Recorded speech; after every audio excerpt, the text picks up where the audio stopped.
Hi, I'm Patrick. And I'm Liv. And this is the Mach-E vlog. We've had our Mustang Mach-E GT Performance Edition for 1 year, so we're going to talk about what we love about it, what we like about it, and maybe some things we'd like to see changed. So let's go.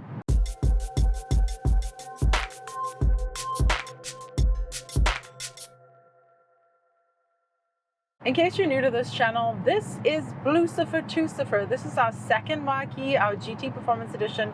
We did have OG BlueCruise, which was our first edition. If you're from Denver or if you've landed at the Denver airport, then you know what BlueCruise is. It is that giant blue Mustang at the airport. What could be a better name for our giant blue Mustang? And obviously we lived in Denver at the time and we love Denver. So BlueCruise, let's get started. We're so excited to share with you that this video is sponsored by the Chesapeake Climate Action Network Action Fund. They are a fantastic nonprofit that is fighting climate change in North America, and they're doing that by hosting their EV raffle, and it's super exciting for us to participate. It's very exciting because they are offering some very cool EV prizes. It's not a Mustang Mach-E, but maybe even cooler depending on who you ask. There is a Rivian R1T or R1S, and either of those come with 10 years of free charging. There's also a Lucid Air, of course that's the big range monster with close to 500 miles of range, as well as the super cool Tesla Model X Plaid version. So I want any of those. Any of those would be really cool. Yeah, I'd be absolutely fine with that. And so the Chesapeake Climate Action Network Action Fund are a fantastic nonprofit. They're doing good stuff. Your money goes 100% to them to fight climate change.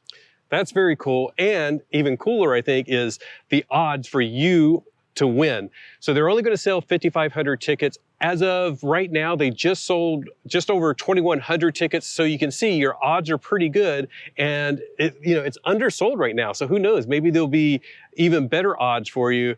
But what we want you to do is go and enter. How do you do that? You go to evraffle.org. The tickets are $200, and that will put you in the running to win one of these sweet rides. And if you do, we are so excited. We want to hear about it. Maybe we'll come visit and make a video. Oh my gosh. But we are just so thrilled that one of our viewers, could potentially win this prize. So yay.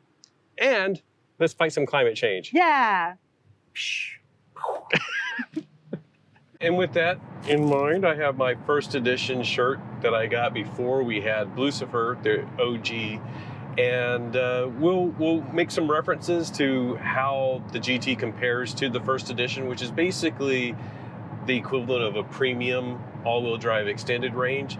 So just keep that in mind. Even though we have this car for a year, we have over 2 years of experience with both cars.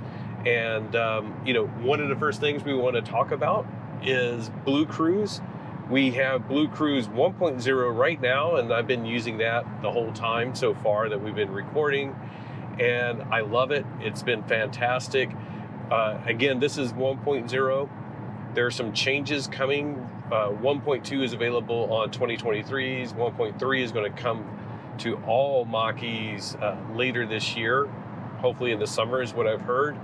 And it adds some even better features, but right now it does like lane centering, basically adjust the speed for me, handle stop and go traffic. We have lots of videos on that, so I don't want to get into it too much, but we love it. I used to, like, when I first activated it, I would tell Liv, like, oh, I'm doing it, and it was like sort of like this gimmick, but now I've like really gotten used to it. We've been doing a lot of trips from San Diego County to Orange County, about 50 miles each way, just this scenery that you're seeing here. And it makes it just a lot nicer and a lot easier to deal with stupid people like that.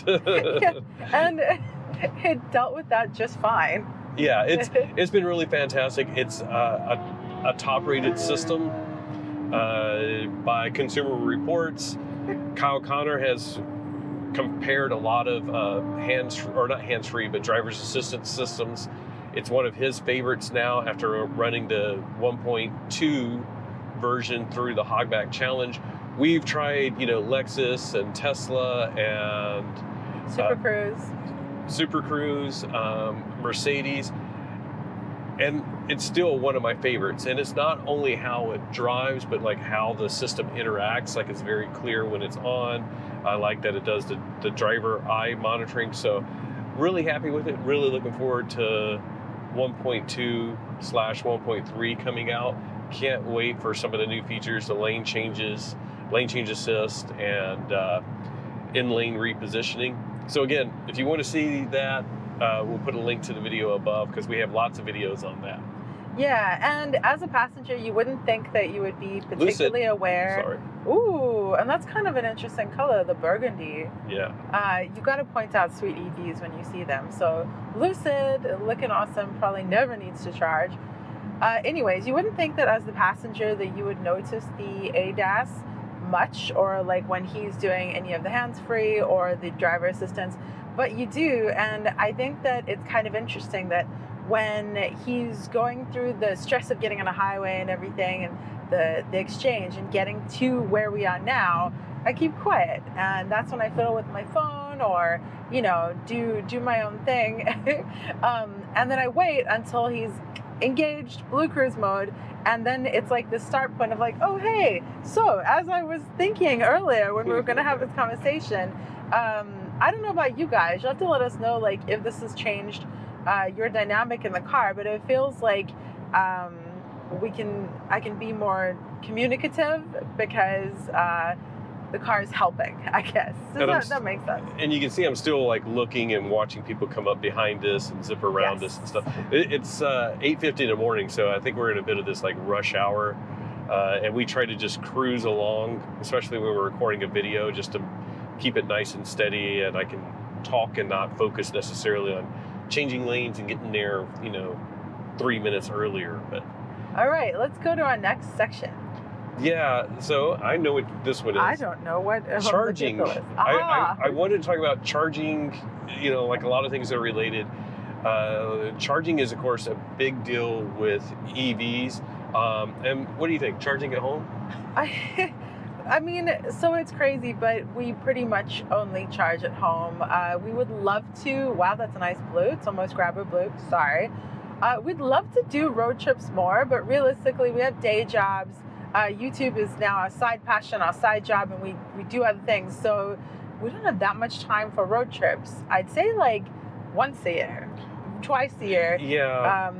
Put down below in the comments how often you take a road trip, like what the number is. And how long is it? Yeah. Because when we were in Colorado, a lot of people did long road trips. Yeah. A lot of our friends, and it's because Colorado, like to go east, or go south and all that, it's fairly good distance before you reach other stuff. But here in California, it seems like if anybody's doing a road trip, it might be from San Diego to Vegas, or maybe the Bay Area is a long one, maybe to Phoenix for like spring training or something. But it's not like necessarily the same as in Colorado. And I believe on the East Coast, when I used to live there, it was like most of the road trips were like 300 miles or so, 400 miles. And that feels like a good, nice distance that you can do easily in a day in an ICE car. And we're finding like we did a road trip to CES in January in Las Vegas, and it was like the perfect road trip for us, because it's like we can get up there in like 6 hours or something like that.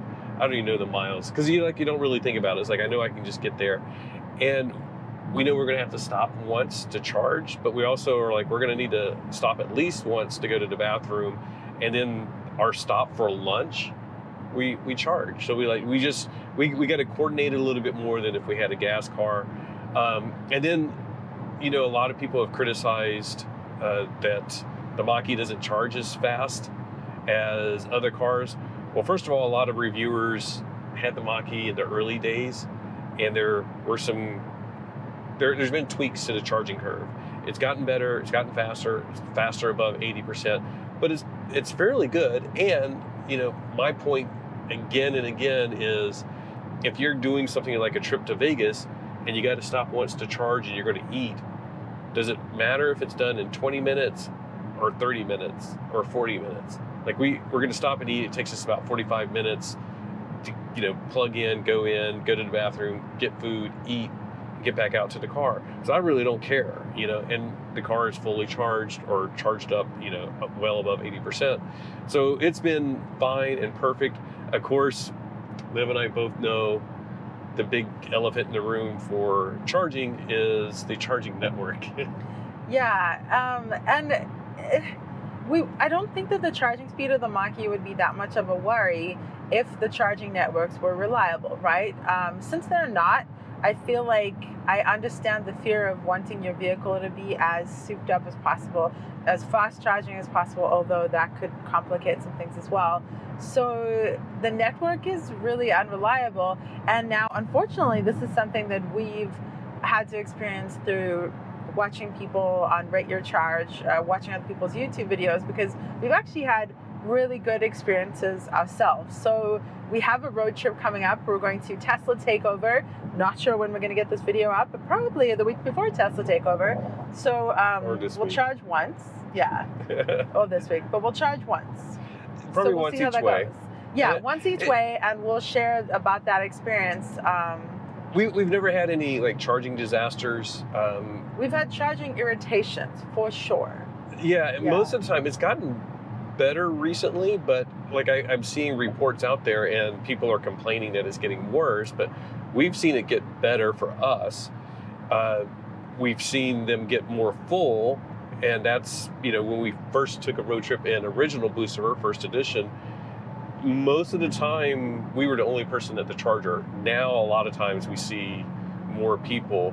But as far as reliability, yeah, we've had really good luck. We've never been stranded. There's been, I'd say, about a quarter of the time we end up having to move stations, or we're checking and there may be an issue with one stall. But so far, I'd say even more. I'd say even well, actually 50% of the time there's an issue, as in switch handles, or I think it's more of we know ahead of time, so we know which one to use. Yeah. So, but even last time, because we've been doing press vehicles and we've been able to review other cars, a lot of our Electrify America outside charging, non-home charging, has been in other vehicles, and the majority of the issues in that case have been with Electrify America. We'll check the charger when we're on our way, and even though it says use 3 and 7 or whatever, you go to 3 and 7 and they're down and 1 is up or whatever. Yeah. Yeah, so, it takes a lot more effort to figure out the charging network stuff. You got to do plan ahead a little bit, be prepared. So that is something that we hope improves. And of course next year we're going to have an adapter so that we can use Tesla superchargers. Hopefully that, of course, will vastly expand how many chargers we have access to, but hopefully increases reliability. Hopefully EA increases reliability, as well as EVgo, ChargePoint, EV Connect, Flow, all of these others that we don't use as often. But I think they will get better with competition. There's more funding. So if you do have road trip anxiety, some of the fears are overblown, and some of the people that write articles about it, it's their first time using an EV, and there is a bit of a learning curve. I won't deny that. We had the same type of oh my gosh, we're down to 25% battery. What are we going to do? And it's 25% is no big deal, And we're certainly conservative. We're not the Kyle and Alyssa's roll into the charger at 2% for sure.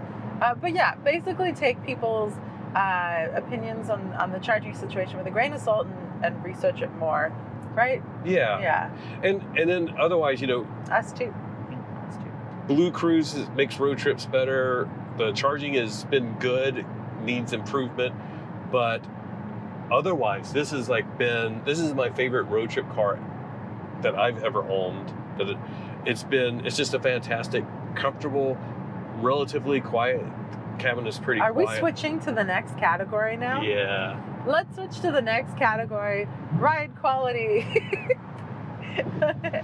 and performance. We were saying we're going to try to keep more organized, but so yeah, ride quality, and just sort of an overall road trip, how is it for not only just on road trips, but just like around town. Now, this one has MagnaRide, and Liv can tell you the difference between our first edition's ride quality as a passenger and with MagnaRide, because it's huge. Yeah, it is huge, but to be fair, I didn't find the first edition bad. The first edition, let's say premium, some people had said that it was bouncy, and I can certainly see how it was bouncy, but I was not a person who experienced it being bouncy. To be fair, I came from a 98 RAV4 that was very, very bouncy, and I kind of like that kind of ride. But the MagnaRide is lovely. And when we talk about ride quality, we don't do that many road trips. So let's talk about driving around town a lot. This is so comfortable. It's just comfortable. And in the sense that, like, you just don't notice, you don't notice the bad stuff that much.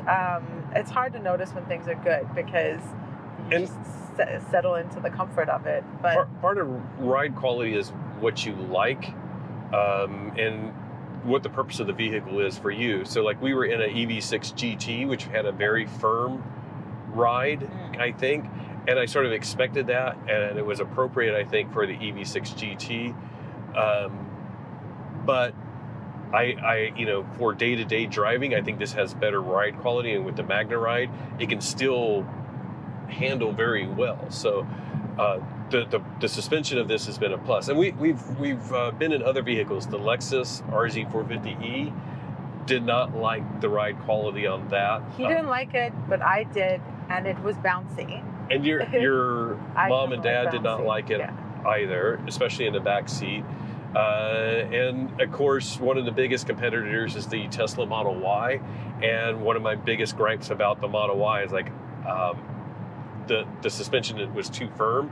Some people have said the suspension in the 2023s is way better, but again, that's a bit of personal preference. I thought it was too firm for what we were looking for when we were buying this car. So, and can I clarify something, by the way? When I said that you don't notice the bad, what I meant was this. So this is not a great road. I'm not sure if you can tell that it's not a great road. It has a bunch of ridges like that, right? Where hopefully you can tell we're being jostled a little bit. Now the road is beautiful. You don't notice that as much with MagnaRide. Like, you just don't pay attention to that. If we were in the EV6 GT, for sure you would be feeling every bump, every ding, because it's a performance vehicle and that's what it's made for, right? Like, you feel everything on the road. MagnaRide, in a delightfully just well-balanced way, cushions everything on the road. And it is adjustable here. The EV6 GT has some adjustments as well.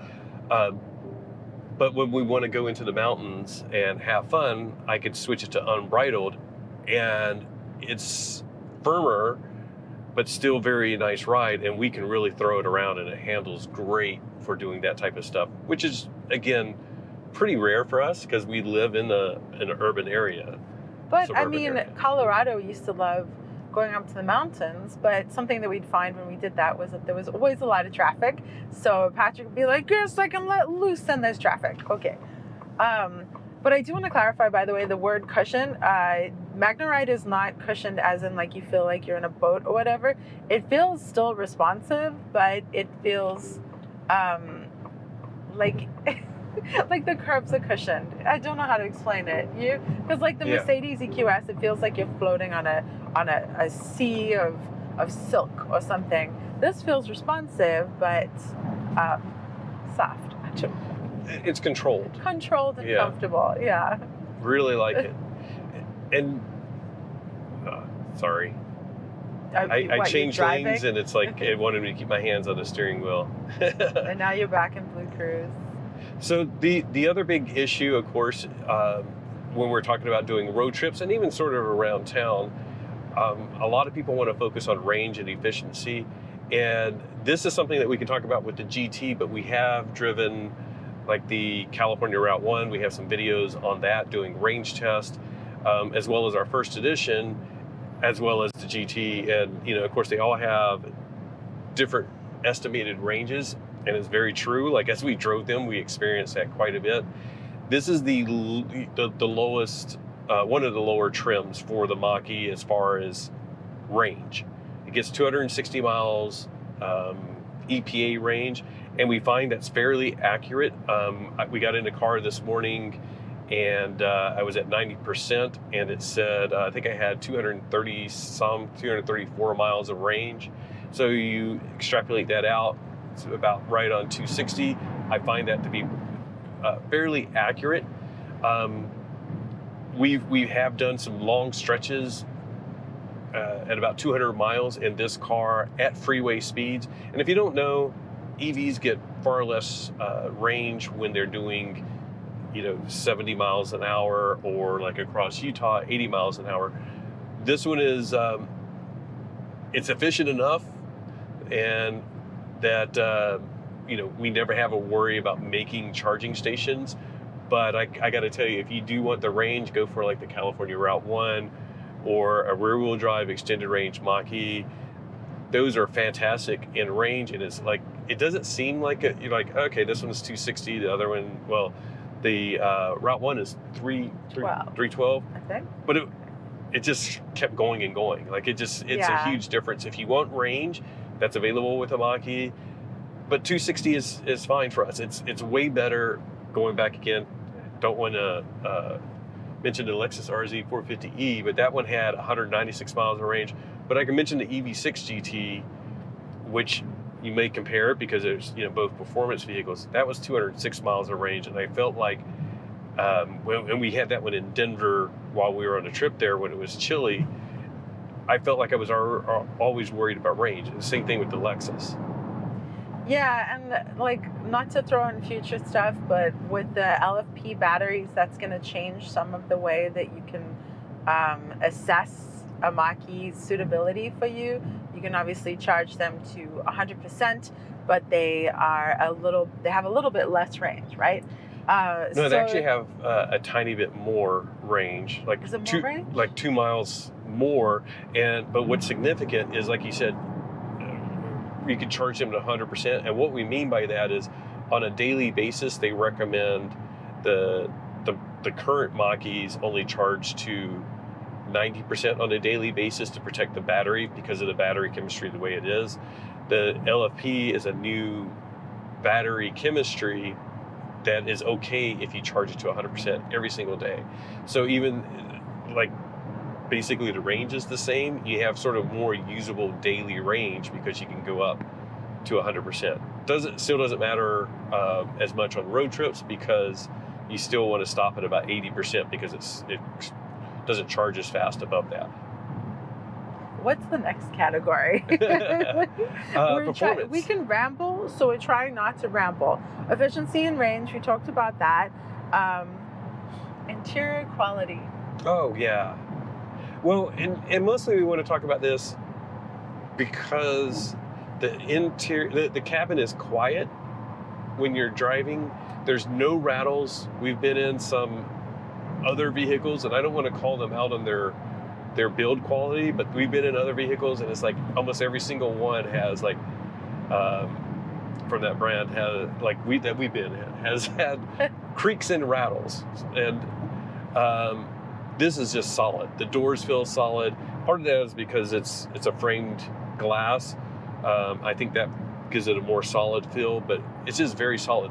Now, compared to the Lexus RZ 450, I think that was even more solid feeling, but this is really good build quality. Yeah, by the way, the Lexus, the cabin was really quiet. I was quite impressed with it. Yes. But the Mach-E build quality, I agree, is so great. And I think it's funny because Patrick actually had to pull over just before we started filming because my crutch was in the back, and he's like, I can hear it moving. I'm like, I didn't even notice. Well, but the fact that you could hear the crutch and nothing else. I didn't want to say, well, there's no rattles, and you guys hear a rattle for the whole video. He's just lying. No, we have, the only time we have a noise or something, and Liv will attest, it's not just her crutch, but it can be like my glasses or something. I'm like, I gotta pull over, my glasses are rattling. So we all have our things. It drives me nuts to have those things. But my WRX that I had for years, that thing creaked and rattled, and it sort of just came with the territory for that. Yeah, it's what you are used to and what you're comfortable with. whatever vehicle, if it has a rattle, you may not care. Or if it has a less notably wonderful build quality, that may not be high on your value system, and that's fine. A good build quality is important to us, and this feels fantastic, and it has been fantastic. Now, like we mentioned in the beginning of the video, we had a first edition, aka premium, that has different seats. So we spent a year in the GT seats, and initially when we switched, I was like, huh. They're a little firmer. They're firmer. Which makes sense. They're more bolstered. They're more bolstered. I love the bolstering. He loves the bolstering. I didn't in the beginning, and I was honest about it. I was like, I'm not sure. Now I love it. It's really grown on me. I really enjoy it. I do think that it might limit the comfort depending on your size. Like I'm 5'5", he's 5'6". We're not very tall, big individuals. So if you are much taller, it might be an issue. The lumbar support doesn't change, so you have to let us know. But I think it's extremely comfortable. Oh, the lumbar support does. You can adjust. No, it doesn't go up and down. Oh, that. Yeah. Okay. So if you're taller, like if you have a higher torso, you might need lumbar support in a different point in your back. And so where the lumbar support is great for me. That's what I mean. The headrests don't adjust, and that's been like I wish the headrests could adjust. And that was one of my complaints about the Model Y. And then now we have a GT Performance Edition that's the same, you know. But in the first edition, the headrest adjust. And I compensated by, I just leaned the seat back just like 1 or 2 degrees more, use a little bit more lumbar support. And then now I don't, like it doesn't bother me. But when I first got it, I was like, stop it, stop touching my head. I kind of like it because the seats are, what is this material called? I forget. I forgot. And Matt just mentioned it the other day because he just upgraded to a GT. The materials in here are fantastic. Oh, and we've, again, had this one for a year. Everything looks still brand new, except it's dusty up here. But anyways, but yeah, I still love the materials in the GT Performance Edition. Yeah, me too. And the fact that the seat rest material is this vegan leatherish thing, whatever, we should probably know the name, it doesn't matter, that it's easy to clean. I always have hair product on, I have hair dye. This is not being affected. I love this part of the highway that Patrick is handling well while we This talk. construction area gets a bit hectic. Yeah. And then But you can see this is totally fine. Do you want to mention your lipstick test? Patrick didn't know that I did a lipstick test on this Mach-E until I told him earlier. Sorry.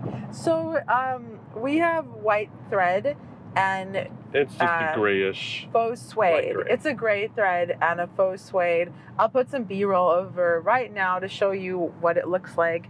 And I wear lots of makeup often. I love makeup. I had pink lipstick on apparently one day, and I touched the faux suede, and there was like you didn't kiss it. I didn't kiss it. I just had it on my, because it like it comes up pretty easily sometimes. So I had a couple stitches that were bright pink, and Patrick didn't know about it. And I think it was after talking with McGuire's. McGuire's is a car care, car cleaning company that's been around for like 100 years. I forget something like that. Yeah, they 100. started with what was it before then? They started with furniture. Furniture, horses, carriages, and then cars. And so we went to their headquarters, did a story for our Girls Guide, and we've gotten to know them and we really like their products. So anyways, we went to McGuire's and I watched them clean stuff, and they actually like put us through their cleaning training program, whatever sort of thing, basically. And so I felt emboldened. And when we got home, I was like, I'm going to tackle it, but I didn't tell Patrick. So I think I took a microfiber and just a damp one and just like dabbed at it a lot and got it out. Haven't even thought about it in a while because it's gone now. So now everything looks brand new. It looks brand new. Yeah, it's light thread though is a thing. Good materials overall. no rattles, no creaks. I mean, that's all you can say. You know, it's like go sit in one. There are differences between the Select and the Premium and the Route 1 and the GT Performance Edition. All of them have differences. You know, try and check them out, see what you think. I think even in the Select, the materials are fairly good quality. They're just slightly different. I still really like the GT interior because of the copper, personally. Yeah. Yeah. One section we are going to get to a little bit later, but I'm going to talk about this right now, is the dash cams. We've added various dash cams to the Mach-E.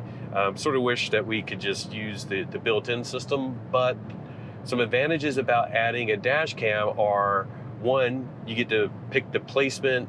They're usually a lot higher resolution. You can pull a SD card out. There's some advantages to doing it this way, adding a dash cam, and we even have an external battery. I'll put links to the dash cams that we've tested out. They all have been pretty darn good, but I'm going to focus on the two that we're actually running right now. And yeah, I'm running 2 dash cams right now, testing them out. One is the Blackview DR970X. It's a pricier dash cam, and one of the great features is that it can connect to the cloud, and which means like you can get notifications on your phone, like if something happens to your car while you're away, like if it detects an impact or people walking up to it or whatever. That costs, I think, like $10 a month to add that, and you will probably need like a battery, which I'll put a link down below because I have a battery from Blackview as well. So that's what this footage is here. Very cool to have this to be able to test out. We're working on a full review of this one, but you can see the video quality is really good, and it has a lot of extra features, in particular with this, including the cloud stuff that I just mentioned. The other one that I want to mention is the FitCam X, and this is also a very cool dash cam, very popular with Mach-E owners because it replaces the rear view housing of the rear view mirror housing, basically, and ties into the system there. So there's no wires. It looks like it's built in pretty much, and great image quality, as you can see here as well. Just different, you know, than the Blackview, but doesn't have as, you know, like any cloud features. There is a GPS module that you can get. With both cameras, you can do front and rear.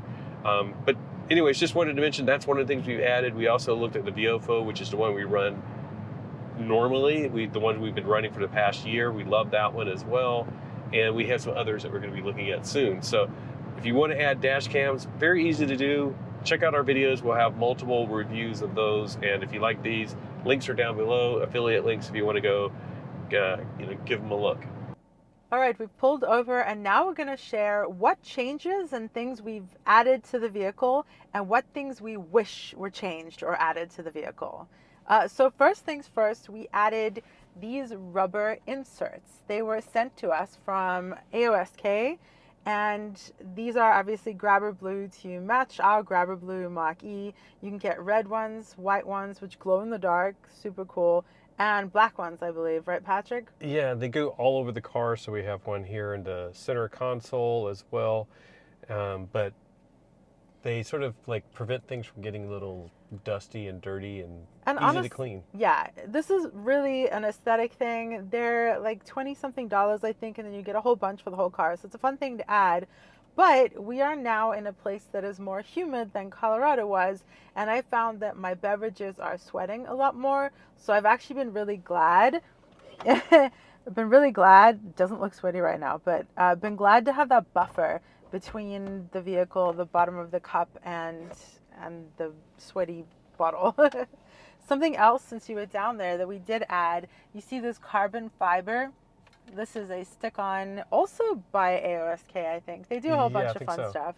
So we tested this out over the holidays. It was actually in our holiday gift guide.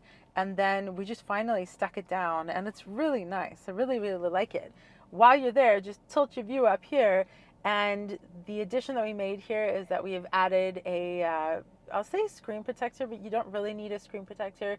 It's more of a fingerprint protector because this is a fingerprint magnet just by itself. This is glossy. It's not by AOSK. It's by Screen Pro Tech. Screen Pro Tech. And if you watched our Amazon gift guide or Amazon shopping guide, we are going to be testing out the Spygin tempered glass one. So that's super fun. But this really is an upgrade that I think is useful because it gets so fingerprinty and smudgy. And we can see the glare that's there, or reflections. So if you don't want that, you can get the matte one. We had that on our first edition from, who was that? OCD Plug. OCD Plug. So we were sort of trying out, like, how do we like the glossy one? It does help reduce fingerprints greatly, but we may try, going back and forth. Well, and so if you've ever gotten a matte screen protector for your phone or your iPad or your tablet, whatever it is, you might know that the matte can sort of dull the edges a little bit, because that's kind of what it does. So you lose a tiny bit of the sharpness. I personally barely notice, but some people are quite particular to that. So if you want the glossy, you won't notice that at all. It's also quite warm today, so we have the air on. So hopefully that's not blasting you guys. We have some GoPro mounts, so ignore those. But this is where I have my Viofo A139 Pro normally mounted, but I took that down today because we're testing out this black view camera that I mentioned. And then I just wanted to show you, like, this whole housing here is the FitCam X housing of that Dashcam. We have another one that we're testing here, or another thing that we're testing here. This is the Diablo Sport. It's basically like a car scanner that you can run on your phone, except it's running on this device here that plugs directly into the OBD2 port. And the advantage is like, you don't have to tie up your phone, you don't have to connect with your phone to like monitor things. And what it does is, like, right now I can see the motor temperature is 111 degrees, battery temperature is 90 degrees, and there we go, that's at the end. And I can monitor other things while I'm driving or while I'm charging. I'm actually working with them. Let me zoom in a little bit. I'm actually working with them and giving them some feedback and suggestions on some of their numbers that they're displaying to hopefully make it a better product. So we'll do a review on it once we sort of finalize some of the stuff. But on the outside, that's where we've added some stuff. And should we go out or just show some B-roll? I do have one more addition. Oh, yeah. So wait right there. Hello. This was a gift from our friend Marlene out in Colorado. She also has a Mustang Mach-E, a Rapid Red called Clifford. This goes on the center console here. It doesn't need protection per se, but it's summer. We wear sunblock a lot, moisturizer, whatever. Mostly it's sunblock, so it's so nice to have this and it just slips on. So these are not upgrades that Ford needs to do to the Mach-E, but these are things that we like adding on. So I guess they could. Do they not sell a cover? Do they sell a cover? I don't think Ford sells one, but there are ones that are, and I'll just say it, that look better than this one. This one looks like not grandma's cover. Rude. Thank you, Marlene. This is not to patch your aesthetic, but it's been really useful because, like, those days when we're all ready to go out in the sun and we're like, oh no. So you have something to lean your elbow on that is not the sweet car. So going back to the Diablo Sport, or using car scanner to monitor things, one of the reasons that I like having this, or car scanner, is that there's not enough info. And I hope Ford improves this. We've been sort of asking for more stuff on the driver screen as well as the center console screen. So I like that it has, like, the miles of range, battery percentage, and there's a little tiny power meter here on the GT. That should be on all models of the Mach-E, but I'd like to see numbers there. When it's charging, I would like to see the kilowatt speed that it's charging at. It'll tell you like an estimated time to like 80% or 100%, but I want to see, like, what's the kilowatts going into the battery. So that would be great. And then of course, like, for people that are really, EV nerds or EV enthusiasts, it would be nice to see stuff like battery temperature and things like that in the center console screen or somewhere, so that we can access some of those stats.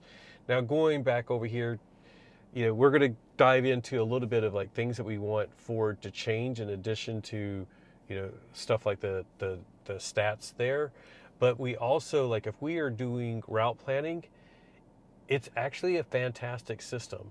Now, some EVs don't have great systems or any system at all for doing EV route planning. You can sort of plan a trip to Vegas, but then it'll just show you like chargers along the way. That's not acceptable. So if we say Las Vegas, and I'm gonna like potentially cover this up in case it tries to show our home address. No, we're good. So we're gonna just do a trip to Las Vegas. Actually, we'll just go here. Las Vegas, it's 236 miles straight. It's 109 degrees there right now. 329 miles.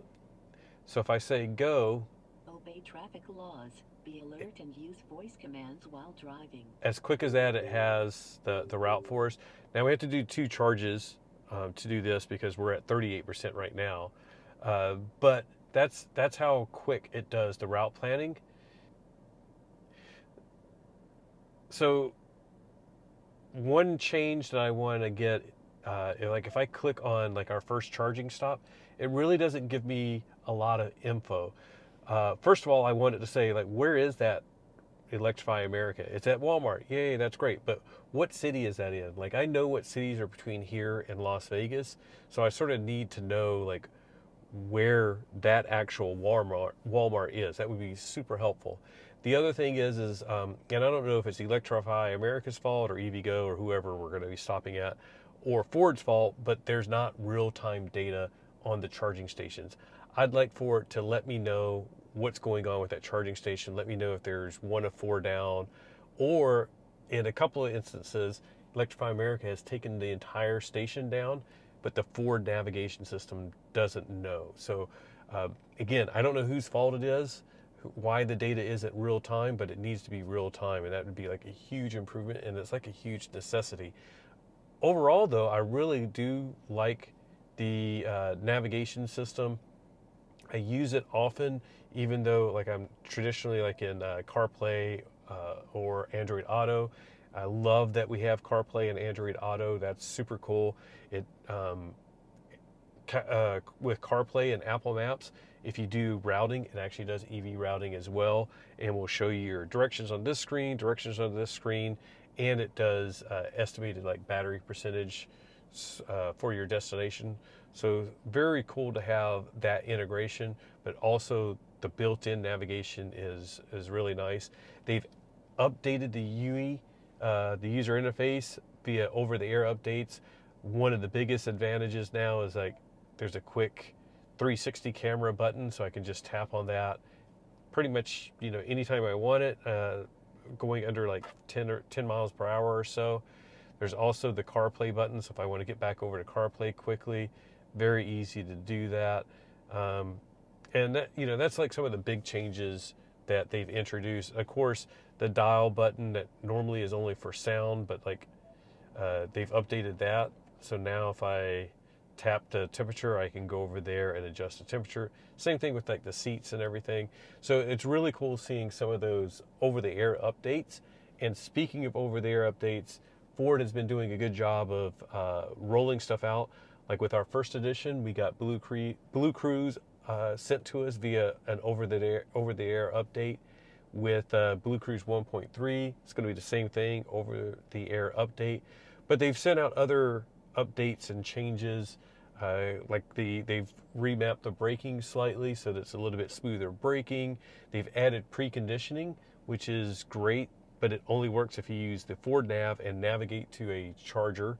So great that they sent out via over-the-air update, but I would like to get like a button. And I know that's not optimal, but like if I know I'm heading to a charger but not navigating there, I'd be able to hit a button and it says like how many miles is the charger. You say like 20 miles and it says, okay, we're gonna precondition, something like that. I don't know, but and something else that I would like to see added, and this is for Alyssa with Kyle and Alyssa with Out of Spec. They both have recently looked at the Mach-E and are still surprised that it doesn't have a pet mode. We don't have a pet currently, but I know a lot of people want that. So Alyssa wants a pet mode. And what's strange is Ford actually filed some patents in February of 2022 about like detecting if you have a pet and potentially like automatically starting a pet mode. they filed for that patent, they have it, but it's like it has been implemented in the car. So I think they need to do something like a pet mode and an easier camping mode, because there's ways to sort of get around it, but I would love to just say like pet mode, camping mode, just like you do with like a valet mode. One final thing that I want them to fix, and not necessarily for me, but for just a lot of people out there that hate the fact that there's sort of like a 5-second limit. There is a 5-second limit to maximum power with the Mach-E.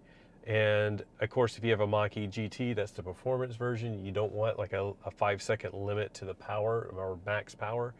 And it doesn't like completely like die or coast or something like that. It just reduces your power significantly. And for the most part, if you think about it, it's like 0 to 60 is 3.5 seconds. So if I do 5 seconds, what am I, like at 80 miles an hour? That should be good enough. And then it still will accelerate, it's just not as quick. So I get it. There's been very few times that I've actually gotten anywhere close to the 5-second limit. But just because I get tired of the criticisms, like, oh, your car can only go for 5 seconds. It's like, whatever. It's never really affected me. I've never like gotten it in turtle mode from driving. So we had one glitch with the car. Speaking of which, I'll go ahead and bring that up now. The only issue that we've had on this car, we haven't had to take it back to the dealer. We haven't had any like recalls. I think there's been some recall stuff that's been sent to us for like HVAC and a high voltage battery junction box that have been sent over the air. Now this one was built with an updated part for the high voltage battery junction box, so hopefully we'll never have that issue. But the one time we got into turtle mode, it was after we were charging. The battery said it was a hot battery. It put us in turtle mode. And in the end, I was lucky enough to be able to text message with a Ford engineer while we were on the road. And he said, just walk away from the car for 15 minutes.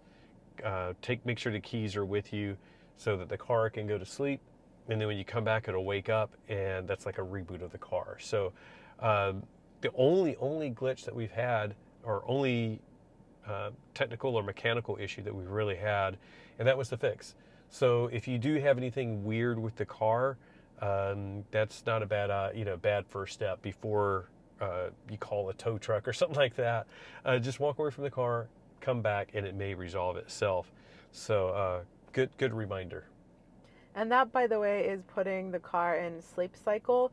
So if you go away and your phone as a key, or your key fob is within range, even though the car is off, it's not actually sleeping. So obviously our first troubleshooting with the vehicle was to turn it off, but we weren't like really turning it off. So. Yeah, we like turned it off and just sort of sat there and like tried to see if it would reset on its own. But he brought up the point, you need to remove phone as a key and keys and get it, like because it's connecting with Bluetooth basically for the phone as a key, you got to get it, like 40 feet or more away from the car and let it sort of do its thing and do a reboot. Yeah. And by the way, if you want to reboot sync, I'll show you this. Down on the volume and the right button, and then show the center screen. Hey. There, it's rebooting. So if you ever have any weird stuff here, with our first edition, like early days, I'd have to do that, every month or so. Like there'd be some weird thing, and I would just reboot and everything was fine. But this is doing like a full reboot of sync, so it does take a little while. But I don't think I've ever even done that with the GT. And now I've lost my CarPlay connectivity because the phone is confused. But oh no, it's connecting back slowly. But anyways, I think it's a good time for us to hop out then. Yes. On the exterior, this is still the prettiest car on the market for me. It's still the prettiest EV. I love it. Like honestly, so many other vehicles have come out since we got into the Mach-E game, November 2019, December 2019? November 2019. Yeah. So many other EVs have come out, and vehicles in general, and this is still my favorite aesthetically. It's okay if it's not yours. It's cool. We can all have different opinions. But obviously, Grabber Blue, except for the black schnoz, this looks exactly like our first edition. I still love the black schnoz now. If you don't know the first edition, this is bright blue, Grabber Blue as well. I think this looks much more aggressive. The lip over here is just in this trim as well, and it's definitely a more aggressive looking vehicle. And we get the light up pony. You get the light up GT, pony, so which I is love so that. cool. And we like rubber blue so much, we picked it twice. We did indeed, yeah. Although, I mean, cyber orange is pretty gorgeous. You'll have to let us know your favorite color. But I'm actually touching the main change that we've made to the exterior of the vehicle, which is PPF. Now, if you've ever been curious about PPF or about doing it yourself or whatever, we have a video on that because we did do it ourselves on our first edition. So it was rough. It was difficult. It was tiring. It was many, many hours of grueling work, but I'm so glad we did it and we had that experience. And then when we had the opportunity to get this beautiful GT Performance Edition, we decided not to take that experience again. And we got PPF, paint protection film, applied to the front, the quarter panels, Basically the mirrors, goes same places we had previously. You can see the inline here, sort of. I'm going to try to get that. Yeah. Can you? Gosh, it's really well done. You can see it from where I'm standing. Yeah, it's hard to see on the camera and it keeps losing focus, but that's where it ends. But like the mirrors are done. The headlights and everything The too, headlights right? are done. The front Yeah. black grille is done. So that was just over $2,000 to get that done, and it now means that we are protected from dings and rock chips and, you know, little things that are going to chip the paint. Obviously nothing huge, but it's pretty great. Now, when we did it ourselves, we were able to get the cutout for, I think, $700 or $800. It was 800 $800 for the film itself. the film shipped to itself, us. and then many, many, many hours of work. You can go watch it. We have a car coming by right now.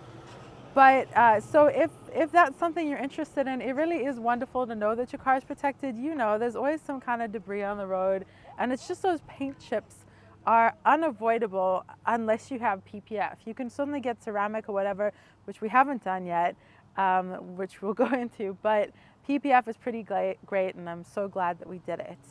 Now on to Patrick.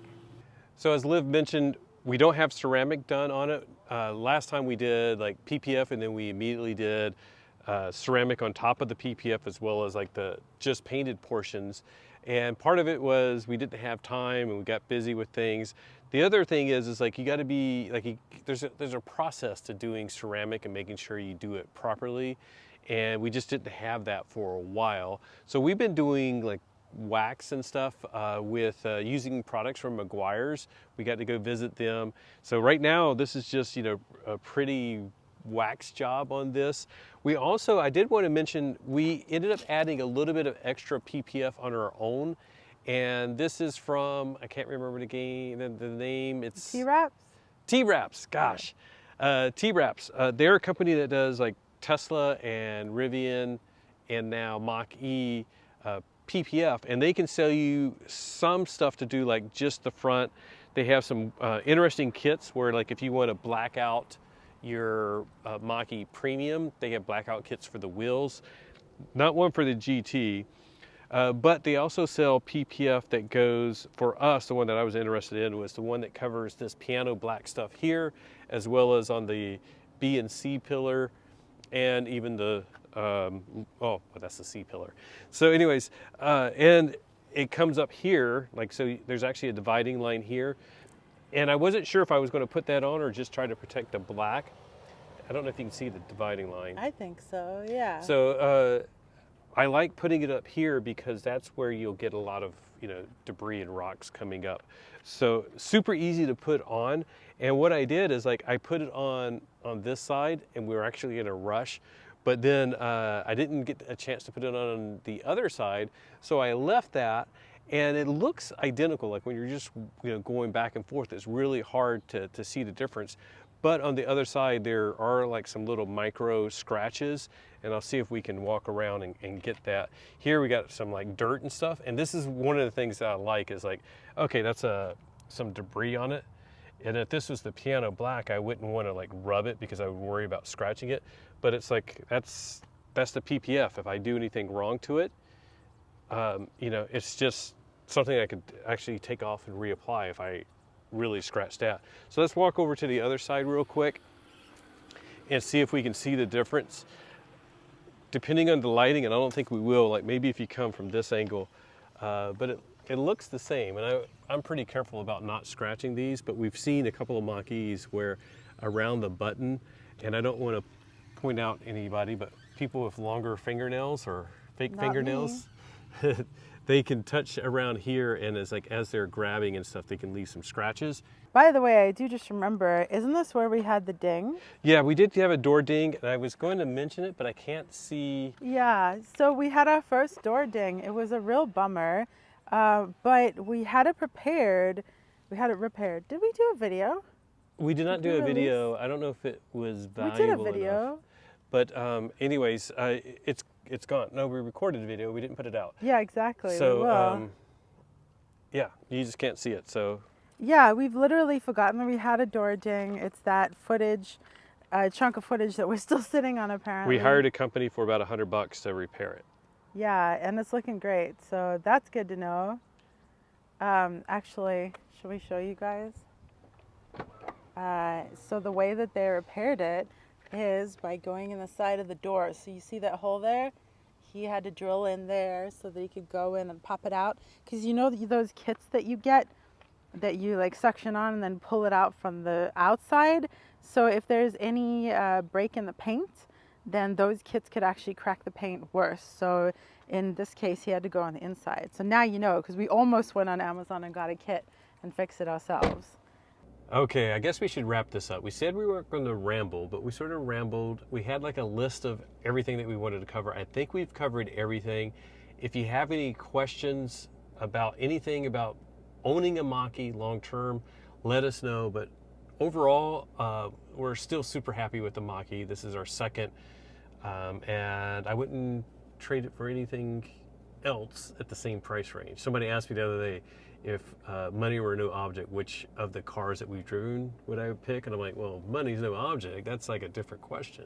Yeah, I mean, yeah, that's a whole other echelon because we could buy 2 Mach-E's with the kind of money that some cars are. But The RS e-tron GT was $169,000. that is more than my first house. Yeah. That's crazy. So, but for, I still think the Mach-E's good value. Even though that like compared to the biggest competitor, the Model Y has dropped in price significantly. I think that they're, we said this in like our original Model Y review. There are just things that are missing from the Model Y that, or in different makers, that we still like the Mach-E best. It's like we have a driver screen, we have Android Auto / Apple CarPlay. We have door handles that are useful. We have better ride quality. And when he says useful, it's mostly because I have dexterity issues, so I can mostly only use these 2 fingers. So the Model Y door handles are challenging. But honestly, you can't go wrong. I likely can't go wrong. If you like the Model Y, it's a great vehicle. If you like the Mach-E, they're super great too. They happen to be our preference, and like you said, I'm still super psyched to be in this amazing Mach-E. And in all honesty, I'd be excited to be in our first edition too. Yes. The year with the GT Performance Edition has been pretty awesome, and I'm really attached to Magna Ride, and I love it a lot. Yeah. Yeah, I mean, and it goes back to like what's important to you. The aesthetics of the car are extremely important to me, and I really love the looks of the Mach-E. I love the interior, how that is. I love the color of the Mach-E. So, even if I had to pay more, it's sort of like, you could sort of design pants, and like you don't like go and say like, all right, here's the dimensions of the pants that you're going to buy, and that's the ones you're going to buy, and you don't care about how they look and the color or anything like that. Or shoes, It's like you got to try them on. How do they fit? How do they look? Does it go with what you wear? I will say it also depends on how much money you're spending. So if something's free, I don't mind as much. Or if it's really cheap, I'm not as attached to how a very affordable vehicle looks, or free clothes, whatever. But if you're spending this much money, if you're even spending $40,000 or whatever, that's a lot of money. If I'm spending that much, I want to like it a lot. But that's what we want for ourselves, and that's what we want for you. So we really like I would say even love our Mach-E GT Performance Edition, BlueCruise, TWraps, and it's been a really awesome year. Yep, I think the key, and this is something that my dad bestilled in me when I was looking at buying my first car, and he's like, it's one thing to like the car when you drive it off the lot, but will you like it in a year or 2 or 3 years when you're making that car payment every month? And yes, it sounds like a marriage. Yeah, I mean, but that's a true test, because it's like it's all. I mean, every car when you drive it off the lot, it's like, oh my God, it's a new car. This is great. I love the radio. I love everything. Sounds great. The seats feel comfortable. And then every month when you're making that car payment, it's like, does it still feel good? I think maybe that's why cars are so fun, because like we love tech, but when you get a new phone, it's just another rectangle. I don't know about you guys, but like, yeah, when you get a new phone, it sometimes just feels like it's a new rectangle, regardless of if it's a different brand or operating system or whatever. It's just a rectangle. But new cars, there's so much. The feel, the vibe, the sounds, the textiles, the ergonomics of it. There's so much that can impact you. So maybe that's why this is so fun. Well, it's like, and I tried to convey this, and I sort of came up with the idea is like, Dashcam, sorry. It's the most expensive form of expression of your personality that you have, that you will show off.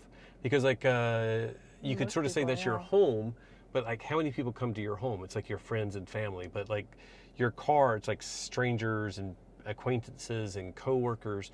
They will see you in your car, and it can reflect your personality and match you.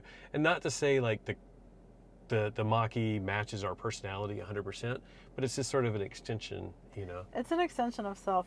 I love how we're not going to ramble, and then we get all like existential and deep about this. To be fair, that's you. I think you've had too much heat. Although you guys will really have to add your feelings down below, because this is an interesting conversation, to be honest. It's like, we could do another one on this. Cars mean. we will wrap it up. We have some other cool stuff planned. We want to get back to doing some more Mach-E stuff, like how to do an EV route planning, which I've already done, but I'll update that with some new stuff, and how to handle charger issues, how to keep your range looking good and your efficiency looking good in the winter and in the summer. There's different techniques. So let me know what type of videos you want. Just drop a note in the description and in the comments, and we'll try to make those videos. We want to make more Mach-E related content. And once we get BlueCruise 1.3, we'll do a video on that too. So exciting. And it's honestly crazy the amount of videos that we've filmed and forgotten about and haven't edited. So we should do that too. On that note, thank you so much for joining us for this video. And what are we calling it? Our Mach-E GT long-term update. Long-term update. Long-term review. Long-term review. Let us know your thoughts down below on your vehicle, if you have a Mach-E, if you've spent a long time with it. If there's anything that contradicts us, that's fine. You can share your opinion. Opinions are great. We all get to have one.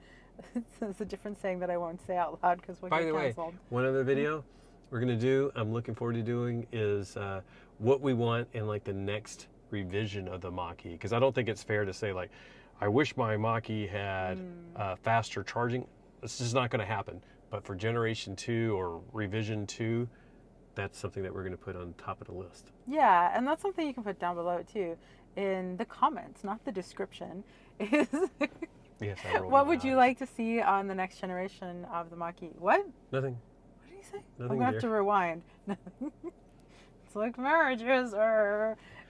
Thank you so much for joining us for this video. Huge thank you to our patrons whose names are scrolling across the screen. Have I had too much sun as well? It's very warm here. We should go. Thank you guys so much. Thank you for watching. Give us a like or dislike if you didn't like it. That's all fine. And just remember that whatever you drive, whether you've had it for a year or longer, if you're stuck with it for life, enjoy the ride.